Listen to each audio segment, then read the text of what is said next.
In this video, we'll be learning how to graph more complex rational functions.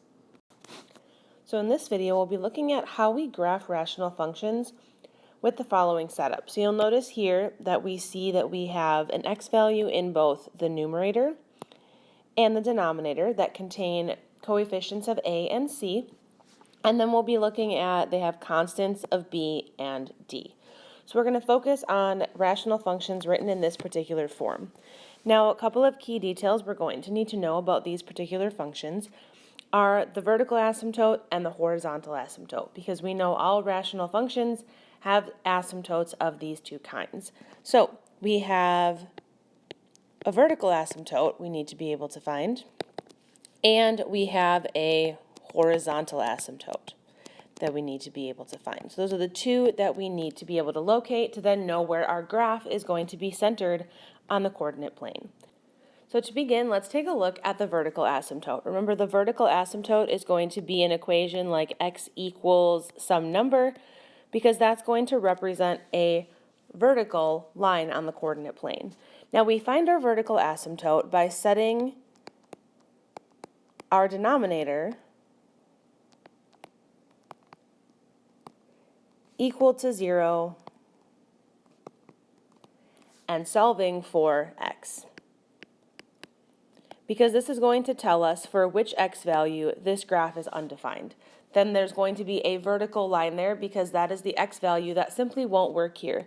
And it won't work because our denominator can never equal 0. So if we take this current denominator, which is cx plus d is equal to 0, when we have an actual rational function in front of us, all we're going to do is we're going to solve this equation for x. So here we're going to subtract d on each side. So we have cx is equal to negative d, divide by c. So x will equal negative d divided by c. So it'll be as simple as setting your denominator equal to 0 and finding the x value. This will be your vertical line equation, and then you can go straight to your graph and draw in your vertical asymptote. Now, horizontal asymptotes are pretty simple as well. They just involve a different part of the equation. So our horizontal asymptotes are going to focus on this piece right here. So it's going to focus on the coefficients of x. And our horizontal asymptote, remember, is going to be in the form y equals, because it's a horizontal line. And we find our horizontal asymptote by creating a fraction out of the coefficients of the x values here. So we're going to take our coefficient of x in our numerator, which is a, divided by our coefficient of x in the denominator, which is c, and whatever that value is, this is going to become our horizontal asymptote. So the big things you need to remember about finding asymptotes here are that your vertical asymptotes are where the denominator of your fraction equals 0, and then your horizontal asymptote comes from the coefficients of x. You take the coefficient of x in the numerator divided by the coefficient of x in the denominator. So now let's dive in and graph our first example. So what we're going to do with these more complex rational functions is, instead of applying transformations to them, we're actually going to start by finding the horizontal and vertical asymptotes so we know where our graph is going to be centered. And then from there, we're going to find some points by plugging them into the equation. For these, doing translations just isn't quite as simple as it was with those simpler rational functions. So here, what we're going to start off with is finding our vertical asymptote, which we know occurs when our denominator equals 0. So we set our denominator equal to 0, and we solve for x. So in this case, we're going to add 5 to each side, and we have x is equal to 5. So what that tells me is I have a vertical line where x is 5, and I'm going to go ahead and draw that in right off the bat. So we can see that there. Then the second piece I need to find is my horizontal asymptote. And remember, my horizontal asymptote comes from the coefficients of x in the numerator and my denominator. So I'm going to focus on this part right here. Now my denominator looks like it doesn't have a coefficient there. There's not a number written. It's really implying that your coefficient is 1. So here, our horizontal asymptote is going to occur from negative 4 which is the coefficient of x in the numerator, divided by 1, which is the coefficient of x in the denominator, and that gives us -4. So we can see our horizontal asymptote is occurring right here at y equals -4. So we expect that our graph is going to be centered right around there. Now from here we need to find some points for our graph so we know exactly how it's fitting into these horizontal and vertical asymptotes. And what I suggest doing is focusing on your x-intercept and just picking values for x on either side of it. So maybe picking, 2, 3, and 4, and 6, 7, and 8. Picking those values will allow us to get a picture of what's going on either side and hopefully help us to match up the asymptotes pretty well. So don't go center around the origin of 0, 0. Instead, center around your vertical asymptote here at x equals 5. So what we're going to do is we're going to make a table, and I'm going to pick values right around that vertical asymptote, which I'm going to pick, let's say, 2, 3, and 4. I'm going to skip 5 because I know 5 will not work. It will make the denominator 0. Then I'm going to pick 7, 8, and 9. And all I'm going to do is I'm going to calculate these points by plugging them into my equation. So if I have, x is equal to 2, well, I can plug them into my numerator, so that becomes y equals, well, -4 times 2 is -8 plus 3 over, we have 2 minus 5. So that turns into a -5 in the top, a -3 in the bottom. And if I use my calculator to divide that out, that is about 1.67. So I can see where that one's going to fall. When you have 2, you have about 1.67. So it's going to be about right here. Okay, then I move on and I have 3. So kind of the same process here. So we have -12 plus 3. Then we have 3 minus 5. Well, this turns into -9 over -2, which is 4.5.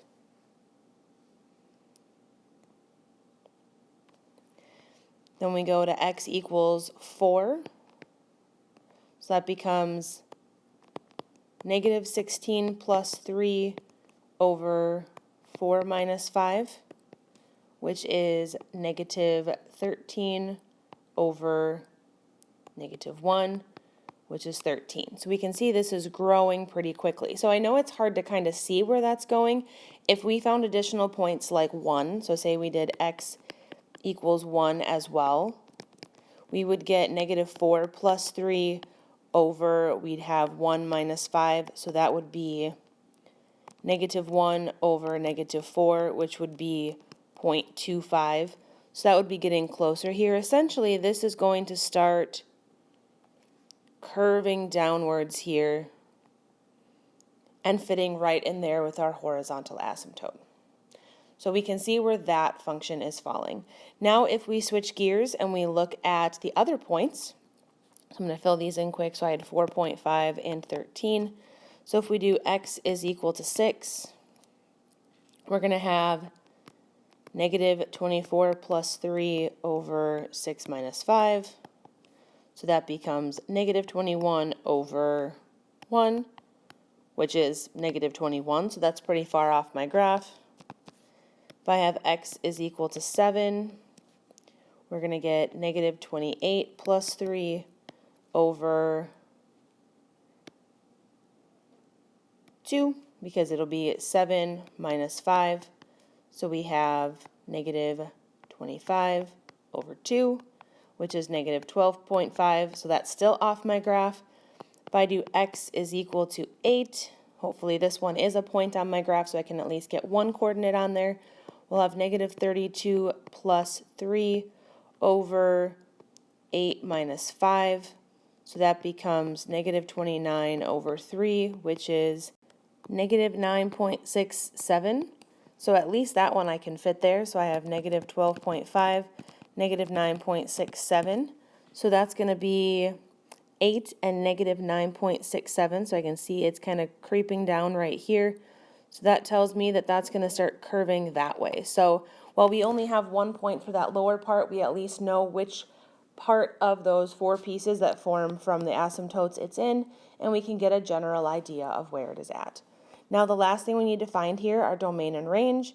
We can see it's pretty much going forever left and right except for a couple of points. So we see that when x is 5, this doesn't work, as well as when y is -4. So our domain is all real numbers, but x cannot equal 5. And our range is all real numbers, but y cannot equal -4. So let's try one more example here. So we have to start by finding our vertical asymptote, which we know occurs when our denominator equals 0. So we take 4x plus 8 and set it equal to 0. We subtract 8 from each side, so we end up with 4x is equal to -8. Divide by 4, and x is equal to -2. So that's where my vertical asymptote is going to be. I can draw a little sketch of that there. Then from here, I need my horizontal asymptote, which I know occurs using those coefficients of x. So I'm going to have y equals, here we have 8/4, which simplifies down to 2. So we have a horizontal asymptote here at y is equal to 2. Then from here, I want to find some additional points. So I'm going to focus on my vertical asymptote here and find some points around it. So if I look at the x values on the left, I'm going to focus in on -5, -4, and -3. And if I focus on the right-hand side, I'm going to focus on -1, 0, and 1. So if I start plugging these values in, let's say we start with x is -5. So we have y equals, so we have -40 plus 1 in our numerator, -20 plus 8 in our denominator. So that becomes -39 over -12. So if we take -39 over -12, that gives me about 3.25. Then if I focus on -4, I have y is equal to -32 plus 1 over -16 plus 8. So we have -31 over -8, which gives me approximately 3.875. Then if we focus on x equals -3, we have y is equal to -24 plus 1 over -12 plus 8, which becomes -23 over -4, which is approximately positive 5.75. So we've at least got some points here. So we've got 3.25, 3.875, and 5.75 there. So we can throw those onto our graph. So x is -5, y is 3.25, so that's about right there. Then we go up a little bit at 3.8, and then we go up a little bit more at -3 to 5.75, so it's about right there. So we can see how this is curving here and where it fits in with those asymptotes. So now if we switch gears to -1, we end up with -8 plus 1 over -4 plus 8. So we have -7 over 4, which is a -1.75. So I can plot that, -1, -1.75. 0 is really easy because the x's are 0, so this becomes 1/8, which is about 0.125. So we're at 0, and then we're a little bit above there. And when we have 1, we have 8 plus 1 over 4 plus 8, which becomes 9 over 12, which is 0.75. It's a little bit higher. So we can see how that's matching up right in there. Now the last thing we need to do is identify our domain and our range, which we know our domain is all of the x values except x is -2. So x cannot be -2 because of that vertical asymptote. And our range is all real numbers except for y cannot equal a positive 2 because we have a horizontal asymptote. So the last thing we're going to take a look at here are models that use rational functions and how we can create an equation and then use it to make predictions. So here it says your company recently purchased a 3D printer to make a small display. The printer itself cost $1,000. Then the material for each model they want to make in the display costs $50 per model. So that's what we know about the 3D printer. It's $1,000 to buy it and then $50 per model that you make. So what we're going to do first is we're going to find an equation to find the average cost of each model with respect to the number of models made. So what that means is we're going to have y as our cost, x is our number of models, and y is going to represent the average cost. So we're going to have y equals, and then we have to think about how an average cost is calculated.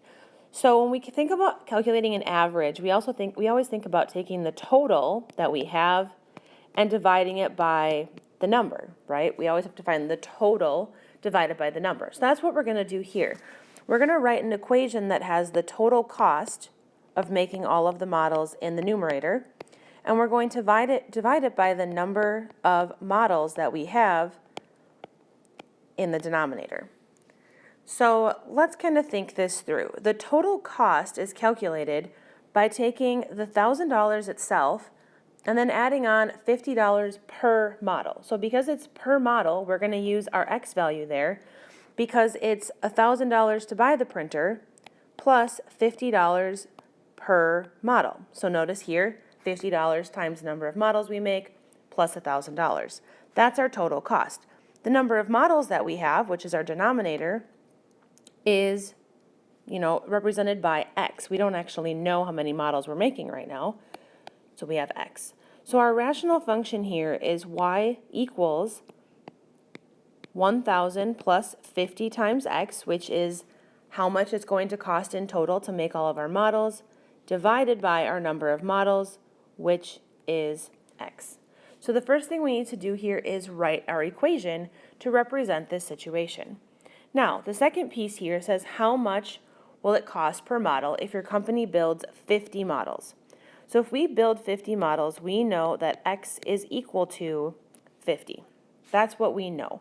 So what we can do is we can take x is equal to 50 and now place it into our equation. So we have y equals 1,000 plus 50 times our number of models, which is 50, divided by 50. Now when we solve something like this, we need to use our order of operations. So we're going to take 50 times 50, which is 2,500. Then we're going to add that to 1,000, which results in 3,500. And then we're going to divide it by 50, so we find that it's about $70 per model if we make 50 models. So if we buy our printer and we make 50 models, each model ultimately ends up costing us about $70 per model. Now we're going to flip this around and we're going to try to figure out how many models we need to make the average cost be about $90 per model. So say that we're okay with it being a little bit more expensive. So we have our equation here of y equals 1,000 plus 50 times whatever our x is, divided by x. And essentially what we're trying to find is we're trying to find when this equals 90. So now that I've got this set up, I'm going to move forward and solve. And so when I look at this problem, the first thing that I notice is that I have x's on the right-hand side in both the numerator and the denominator. Now, because the denominator is just x, what I can do to undo that big division of x is I can multiply both sides by x, because multiplying by x undoes the division of x over here and then just leaves us with 90x over on the left-hand side. And then when I look at this equation, it all of a sudden looks significantly easier. So from here, I can subtract 50x from each side to combine all of my like terms together. So I have 40x is equal to 1,000. And then from here, I can divide by 40, and I find that x is equal to 25. So if I want to have the average cost be about $90 per model, I need to make a total of 25 models.